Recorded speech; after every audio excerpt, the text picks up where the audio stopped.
স্বরাষ্ট্র উপদেষ্টা lieutenant general অবসরপ্রাপ্ত জাহাঙ্গীর আলম চৌধুরী বলেছেন, আয়না ঘর বা ভাতের হোটেল কিছুই থাকবে না ডিবি কার্যালয়ে। আর ডিবি সাদা পোশাকে কাউকে আটক করতে পারবে না। আটকের আগে অবশ্যই ডিবিকে জ্যাকেট পরিধান ও আইডি কার্ড শো করতে হবে।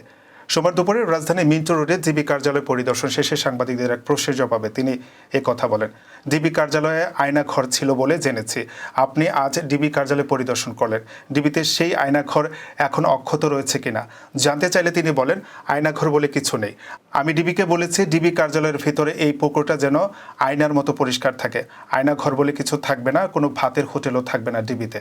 তিনি বলেন, আমি ডিবিকে বলেছি সিভিল ড্রেসে কাউকে ধরবে না, অবশ্যই জ্যাকেট পরিধান করবে, আইডি কার্ড শো করতে হবে, আইনের বাইরে গিয়ে কোনো কাজ করবে না। আমিও যদি আইনের বাইরে গিয়ে কোনো বেআইনি নির্দেশনা দেই সেটা তারা মানবে না। জাহাঙ্গীর আলম চৌধুরী আরও বলেন, পুলিশ নিয়োগ, এসআই নিয়োগে আমরা কোনো রিকোয়েস্ট সুপারিশ করিনি, এটা কেউ বলতে পারবে না। আমিও যদি কোনো দুর্নীতি করি তা আপনারা প্রকাশ করে দেন, কিন্তু সত্যিটা প্রকাশ করেন, বলে দেন ওই জায়গায় টাকা খেয়েছি লিখে দেন, আমার কোনো আপত্তি থাকবে না।